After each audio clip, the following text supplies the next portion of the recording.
Welcome, kindred spirits, to a place of positivity, passion, and purpose. Welcome to our video on House Un-American Activities Committee. We're thrilled to have you here. The House Committee on Un-American Activities HCUA, popularly the House Un-American Activities Committee HUAC, was an investigative committee of the United States House of Representatives, created in 1938 to investigate alleged disloyalty and subversive activities on the part of private citizens, public employees, and those organizations suspected of having communist ties. It became a standing permanent committee in 1946, and from 1969 onwards it was known as the House Committee on Internal Security. When the House abolished the committee in 1975, its functions were transferred to the House Judiciary Committee. The committee's anti-communist investigations are often associated with McCarthyism, although Joseph McCarthy himself as a U.S. Senator had no direct involvement with the House Committee. McCarthy was the chairman of the Government Operations Committee and its Permanent Subcommittee on Investigations of the U.S. Senate, not the House.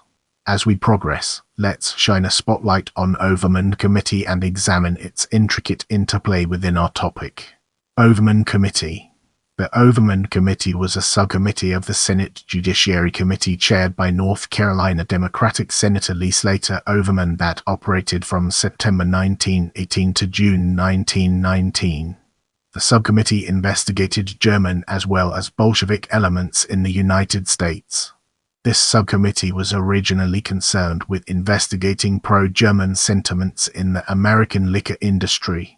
After World War I ended in November 1918, and the German threat lessened, the subcommittee began investigating Bolshevism, which had appeared as a threat during the first Red Scare after the Russian Revolution in 1917. The subcommittee's hearing into Bolshevik propaganda, conducted February 11 to March 10, 1919, had a decisive role in constructing an image of a radical threat to the United States during the first Red Scare. As we progress through this video, let's now turn our gaze towards Fish Committee 1930. Fish Committee 1930. U.S. Representative Hamilton Fish, IIIRNY, who was a fervent anti-communist, introduced, on May 5, 1930, House Resolution 180, which proposed to establish a committee to investigate communist activities in the United States. The resulting committee, Special Committee to Investigate Communist Activities in the United States, commonly known as the Fish Committee, undertook extensive investigations of people and organizations suspected of being involved with or supporting communist activities in the United States. Among the committee's targets were the American Civil Liberties Union and Communist presidential candidate William Z. Foster. The committee recommended granting the United States Department of Justice more authority to investigate communists, and strengthening of immigration and deportation laws to keep communists out of the United States. Let's now turn our attention to McCormack-Eckstein Committee and uncover the fascinating insights it brings to the table. McCormack-Eckstein Committee. From 1934 to 1937, the committee, now named the Special Committee on Un-American Activities, authorized to investigate Nazi propaganda and certain other propaganda activities, chaired by John William McCormack D.Mas and Samuel Dickstein D.N.Y., held public and private hearings and collected testimony filling 4,300 pages. The Special Committee was widely known as the McCormack-Eckstein Committee. Its mandate was to get information on how foreign subversive propaganda entered the U.S. and the organizations that were spreading it. Its records are held by the National Archives and Records Administration as records related to HUAC. In 1934, the Special Committee subpoenaed most of the leaders of the fascist movement in the United States. Beginning in November 1934, the committee investigated allegations of a fascist plot to seize the White House, known as the Business Plot. Contemporary newspapers widely reported the plot as a hoax. While historians have questioned whether a coup was actually close to execution, most agree that some sort of wild scheme was contemplated and discussed. It has been reported that while Dickstein served on this committee and the subsequent Special Investigation Committee, he was paid $1,250 a month by the Soviet NKVD, which hoped to get secret congressional information on anti-communists and pro-fascists. A 1939 NKVD report stated Dickstein handed over materials on the war budget for 1940, records of conferences of the Budget Subcommission, reports of the War Minister, Chief of Staff, and etc. However, the NKVD was dissatisfied with the amount of information provided by Dickstein, after he was not appointed to HUAC to carry out measures planned by us together with him. Dickstein unsuccessfully attempted to expedite the deportation of Soviet defector Walter Krivitsky, while the Dies Committee kept him in the country. Dickstein stopped receiving NKVD payments in February 1940. Dies Committee. On May 26, 1938, the House Committee on Un-American Activities was established as a special investigating committee, reorganized from its previous incarnations as the Fish Committee and the McCormack-Dickstein Committee, to investigate alleged disloyalty and subversive activities on the part of private citizens, public employees, and those organizations suspected of having communist or fascist ties. However, it concentrated its efforts on communists. It was chaired by Martin Dies Jr. D-Tex, and therefore known as the Dies Committee. Its records are held by the National Archives and Records Administration as records related to HUAC. In 1938, Hawley Flanagan, the head of the Federal Theatre Project, was subpoenaed to appear before the committee to answer the charge the project was overrun with communists. Flanagan was called to testify for only a part of one day, while an administrative clerk from the project was called in for 2 entire days. It was during this investigation that one of the committee members, Joe Starnes de Alla, famously asked Flanagan whether the English Elizabethan era playwright Christopher Marlowe was a member of the Communist Party, and mused that ancient Greek Trajan Mr. Euripides preached class warfare. In 1939, the committee investigated people involved with pro-Nazi organizations such as Oscar Celsius, Fuss, and George Van Horn Moseley. Moseley testified before the committee for 5 hours about a Jewish communist conspiracy to take control of the U.S. government. Moseley was supported by Donald Shea of the American Gentile League, whose statement was deleted from the public record as the committee found it so objectionable. The committee also put together an argument for the internment of Japanese Americans known as the Yellow Report, organized in response to rumors of Japanese Americans being coddled by the War Relocation Authority WRA and news that some former inmates would be allowed to leave camp and Nisei soldiers to return to the West Coast. The committee investigated charges of fifth column activity in the camps.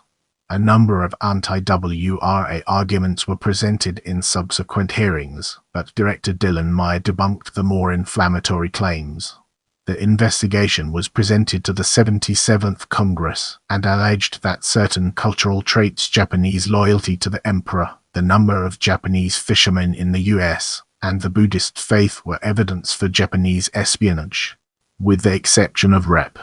Herman Everharter de Parr. The members of the committee seemed to support internment and its recommendations to expedite the impending segregation of troublemakers, establish a system to investigate applicants for leave clearance, and step up Americanization and assimilation efforts largely coincided with WRA goals. In 1946, the committee considered opening investigations into the Ku Klux Klan, but decided against doing so, prompting white supremacist committee member John East, ranking D-Miss, to remark, "After all, the KKK is an old American institution." Instead of the Klan, HUAC concentrated on investigating the possibility that the American Communist Party had infiltrated the Works Progress Administration, including the Federal Theatre Project and the Federal Writers Project. 20 years later, however, the committee did conduct an investigation into Klan activities under Chairman Edwin Willis D. Law. In the following segment, we'll be examining Standing Committee in greater detail. Standing Committee. The House Committee on Un-American Activities became a standing permanent committee on January 3, 1945. Democratic Representative Edward J. Hart of New Jersey became the committee's first chairman. Under the mandate of Public Law 601, passed by the 79th Congress, the Committee of 9 representatives investigated suspected threats of subversion or propaganda that attacked the form of government as guaranteed by our Constitution.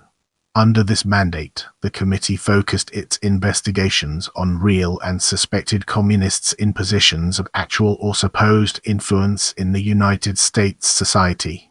A significant step for HUAC was its investigation of the charges of espionage brought against Alger Hiss in 1948. This investigation ultimately resulted in Hiss's trial and conviction for perjury, and convinced many of the usefulness of congressional committees for uncovering communist subversion. The chief investigator was Robert East, Stripling, senior investigator Lewis J. Russell, and investigators Alvin Williams Stokes, Courtney East, Owens, and Donald T. Apple. The director of research was Benjamin Mandel. As we enter this new phase, let's navigate the complexities of Hollywood blacklist and discover its practical applications.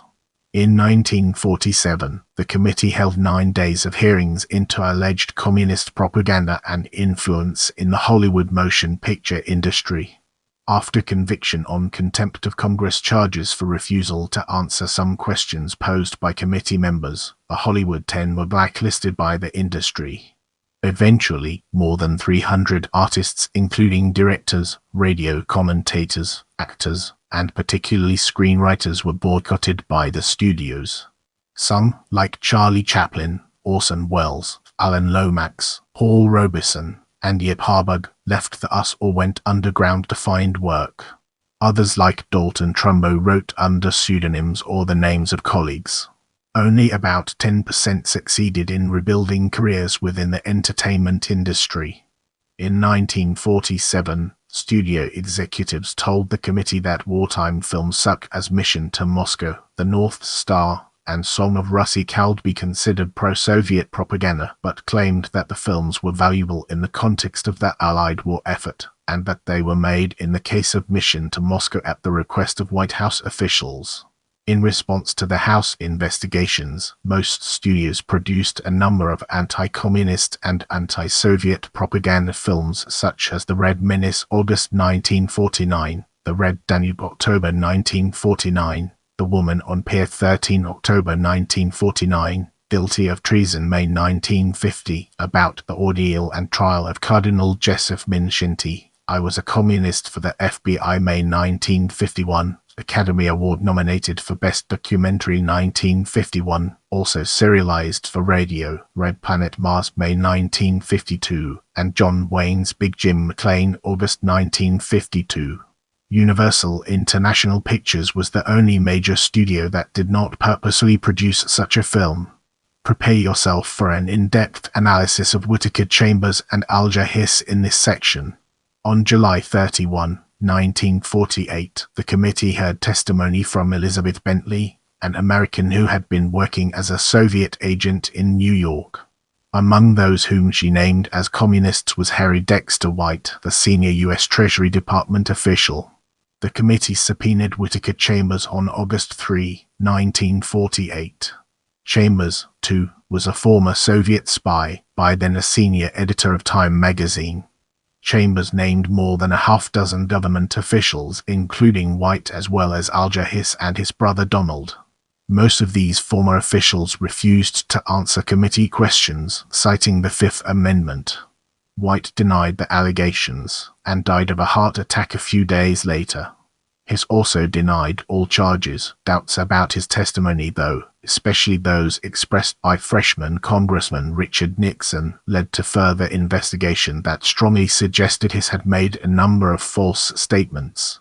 Hiss challenged Chambers to repeat his charges outside a congressional committee, which Chambers did. Hiss then sued for libel, leading Chambers to produce copies of State Department documents which he claimed Hiss had given him in 1938. Hiss denied this before a grand jury, was indicted for perjury, and subsequently convicted and imprisoned. The present-day House of Representatives website on HUAC states, but in the Soviet archives conclusively revealed that his had been a spy on the Kremlin's payroll. However, in the senior Soviet intelligence officials, after consulting their archive, stated they found nothing to support that theory. In 1995, the National Security Agency's Vienna papers have been alleged to have provided overwhelming evidence that he was a spy, but the same evidence is also judged to be not only not overwhelming but entirely circumstantial. As a result, and also given how many documents remain classified, it is unlikely that a truly conclusive answer will ever be reached. Moving on to the next segment, we have decline. In the wake of the downfall of McCarthy, who never served in the House, nor on HUAC, he was a U.S. Senator, the prestige of the HUAC began a gradual decline in the late years. By 1959, the committee was being denounced by former President Harry South Truman as the most un-American thing in the country today. In May 1960, the committee held hearings in San Francisco City Hall, which led to the infamous riot on May 13, when city police officers fire-hosed protesting students from the UC Berkeley, Stanford, and other local colleges, and dragged them down the marble steps beneath the rotunda, leaving some seriously injured. Soviet affairs expert William Mandel, who had been subpoenaed to testify, angrily denounced the committee and the police in a blistering statement which was aired repeatedly for years thereafter on Pacifica radio station KPFA in Berkeley. An anti-communist propaganda film, Operation Abolition, was produced by the committee from subpoenaed local news reports and shown around the country during 1960 and 1961. In response, the Northern California ACLU produced a film called Operation Correction, which discussed falsehoods in the first film. Scenes from the hearings and protest were later featured in the Academy Award-nominated 1990 documentary Berkeley in the 60s. The committee lost considerable prestige as the years progressed, increasingly becoming the target of political satirists and the defiance of a new generation of political activists. HUAC subpoenaed Jerry Rubin and Abby Hoffman of the Yippies in 1967, and again in the aftermath of the 1968 Democratic National Convention. The Yippies used the media attention to make a mockery of the proceedings. Rubin came to one session dressed as a Revolutionary War soldier and passed out copies of the United States Declaration of Independence to those in attendance. Rubin then blew giant gum bubbles, while his co-witnesses taunted the committee with Nazi salutes. Rubin attended another session dressed as Santa Claus. On another occasion, police stopped Hoffman at the building entrance and arrested him for wearing the United States flag. Hoffman quipped to the press, "I regret that I have but one shirt to give for my country," paraphrasing the last words of revolutionary patriot Nathan Hale. Rubin, who was wearing a matching Viet Cong flag, shouted that the police were communists for not arresting him as well. In 1965, Klan violence prompted President Lyndon B. Johnson and Georgia Congressman Charles L. Weltner to call for a congressional probe of the Ku Klux Klan. The resulting investigation resulted in numerous Klansmen remaining silent and giving evasive answers. The House of Representatives voted to cite 7 Klan leaders, including Robert Shelton, for contempt of Congress for refusing to turn over Klan records. Shelton was found guilty and was sentenced to 1 year in prison, plus a $1,000 fine. Following his conviction, 3 other Klan leaders, Robert Scoggin, Bob Jones, and Calvin Craig, also pleaded guilty. Scoggin and Jones were each sentenced to 1 year in prison, while Craig was fined $1,000. The charges against Marshall Carnegie, Robert Hudgens, and George Dorset were later dropped. Hearings in August 1966 called to investigate anti-Vietnam War activities were disrupted by hundreds of protesters, many from the Progressive Labor Party. The committee faced witnesses who were openly defiant. According to the Harvard Crimson, in an attempt to reinvent itself, the committee was renamed as the Internal Security Committee in 1969. Get ready for an exciting part as we dive into termination. The House Committee on Internal Security was formally terminated on January 14, 1975, the day of the opening of the 94th Congress. The committee's files and staff were transferred on that day to the House Judiciary Committee. Let's now venture into the realm of chairmen and explore the fascinating intricacies it holds. Saul C. Martin Dies Jr., D-Tex. Edward J. Hart, DNJ, J. Parnell Thomas, RNJ, John Stevens Wood, D-Go. Harold H. Veld, RL. Francis East. Walter D. Parr. Edwin East. Willis D. Law. Richard Howard Ickard Jr. D. Mo. With the foundation laid, let's embark on a journey into notable members. Felix Edward McDonald L. Jackson Noah M. Mason Carl East. Munt Richard Nixon John East. Rankin Gordon H. Shearer Richard B. Vale Jerry Vuhis. Prepare yourself for an in-depth analysis of archives in this section. Investigation of un-American propaganda activities in the United States. Hearings before a Special Committee on Un-American Activities, House of Representatives, volumes with appendices. University of Pennsylvania Online Gateway to Internet Archive and Hathi Trustanet States House Committee on Internal Security, University of Pennsylvania Online Gateway to Internet Archive and Hathi Trust Channel, Giles East. Inventory of records of the Special Committee on Un-American Activities, the Dies Committee. Center for Legislative Archives, National Archives and Records Administration. Washington, D.C., July Erschimmel, Giles East. Records of the House Un-American Activities Committee, renamed the House Internal Security Committee. Center for Legislative Archives, National Archives and Records Administration. Washington, D.C., July 1995. Turning our focus to books, let's explore its key elements. Caballero, Raymond. McCarthyism vs. Clinton Jenks. Norman, University of Oklahoma Press. Moving ahead, let's uncover the hidden gems within articles and discover their significance. Operation Abolition, Time Magazine, March 17, 1961. Stay connected and join our community by subscribing and following me on other platforms.